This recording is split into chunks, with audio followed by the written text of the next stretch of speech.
Warning, high winds approaching, water level rising, temperature increasing, voltage overloading.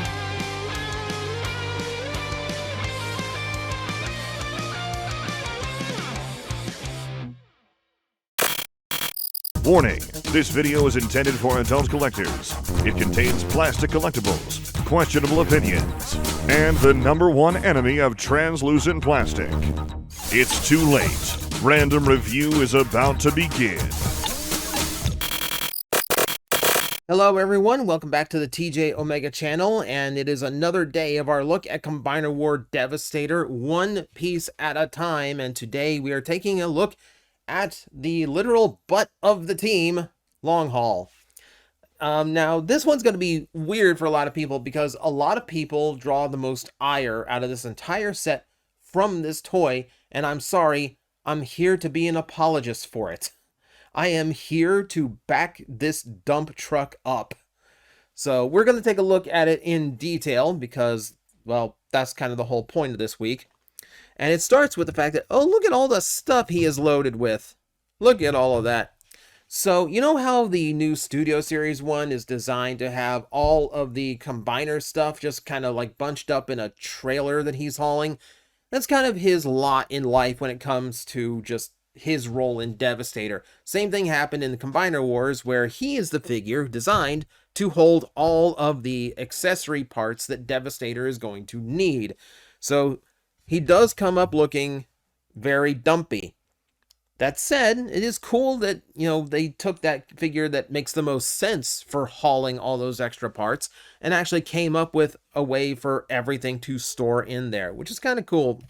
You know, that's actually not bad design work by Hasbro and Takara.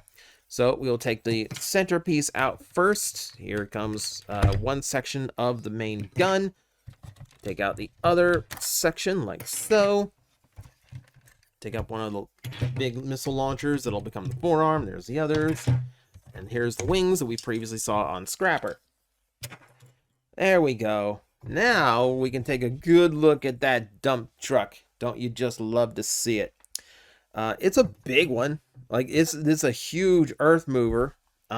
He is considerably larger. I haven't moved the camera frame. So even now, you can kind of tell this guy's way bigger than the ones we've looked at already. He has a very important job to do in the combination, so he is required to be quite a bit larger than the others. We take a look at the front. Like the other Constructicons, his windshields are done up in purple, to give him that little bit more signature color. The front grill's done really, really nicely. You got a lot of black in there, as well as the silver buried in there for the headlights. Decepticon symbol very proudly displayed in front.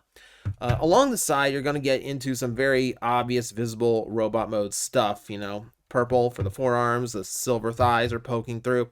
Luckily, it does pass for machinery well enough to actually just look like chunks of the vehicle. So that's fine by me. Rear section is a little bit gappy, but that's a consequence of being the Combiner here. Unfortunately, the one trick on mine is that the wheels do not all touch the ground at the same time. So even if this wasn't a glass surface, mine does not roll. And I'm not sure if that's a misassembly. I'm sure if that's something I have out of place in the transformation or whatnot. But it is a little bit annoying. Also, a little bit annoying is that because he is designed to have a lot of the Combiner stuff in the midsection tucked away inside him, he does have some extra junk in the bed of the dump truck, so it's not the cleanest look. And yeah, if you want it to actually function, which, you know, it doesn't, yeah, there's not a whole lot of capacity in there. You know, you're looking at, like, this toy itself has just a little bit more capacity than like a Cybertruck. So we should get this guy transformed so we can see what made everyone so angry about this toy. Okay, so we're gonna open up the arms, get those unpegged, double hinge this. This entire section is gonna double hinge to get this cleared and out of the way. That's going to disconnect a lot of the things that are holding the legs into place. I'm going to go ahead and fold the head up now so that I can dunk the chest in just like so. Fold the bed down like this. And now we're going to have to rotate the waist all the way around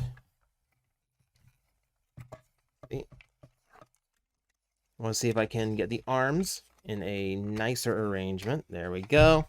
Bring those hinges all the way up.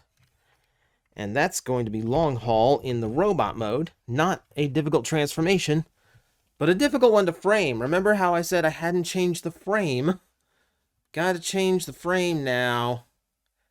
He is biggin'. He is a biggin'.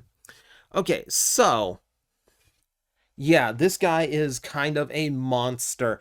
Obviously not a complex or difficult transformation by any stretch, but yeah, like there's some weird little tricks to it. You know, like the double hinge to get everything into place for his torso. That's kind of interesting. Still rather simple. You know, a lot of these are going to be on the simple side. What is not simple is the size of him. Remember, these were marketed as a box of 6 Voyager class toys. Here's that Springer again. No, no, no. This boy is definitely rocking leader class size. No, now, in fact, let me bring in Scrapper. Look at how much bigger he is.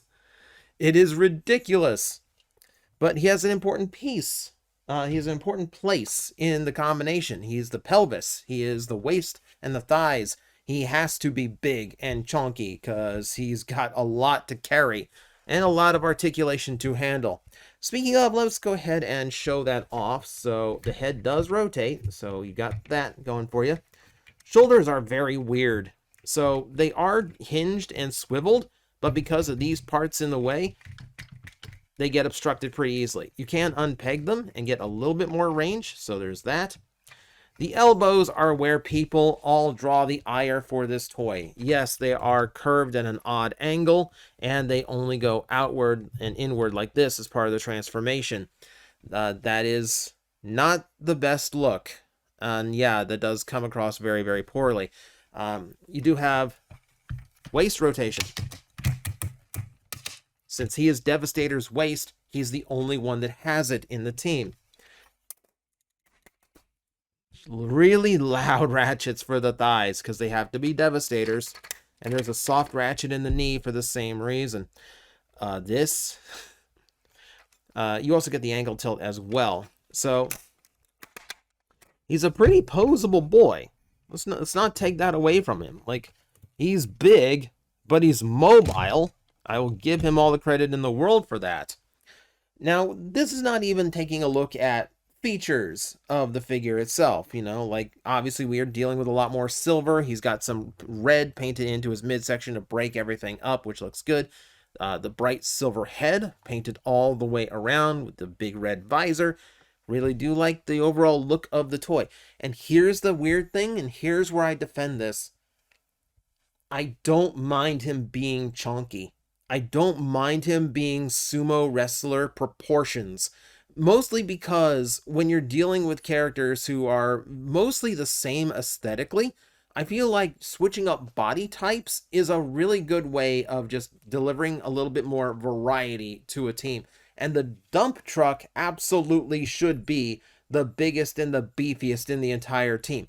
I kind of enjoy seeing him like this. Obviously, it's not G1 accurate. Obviously, the Studio Series 1 is going to be much, much smaller and much more in scale to the other Constructicons. But for the brief time of this one's existence, I actually kind of enjoyed it doing something different. Like, I have a soft spot for the chunky guy. We're going to give him a weapon just to kind of show that, yeah, he is capable of using the weapons despite having no discernible use for his arms. But that is going to do it for long haul. I have a guilty pleasure with this toy. I will acknowledge it's not G1 long haul. Aesthetically, it is very, very different. But, you know, I kind of enjoy what it's doing differently. And it kind of makes me wonder if you could recast the other Constructicons to kind of be a little bit different from each other. You know, so it's not just 3 green boys that are all basically the same shape and layout. You know, a little bit of diversity. Don't really mind seeing it here. So that's going to do it for me, at least for today. Thank you for joining me on another one of these quick reviews of the Constructicons. We will continue them tomorrow.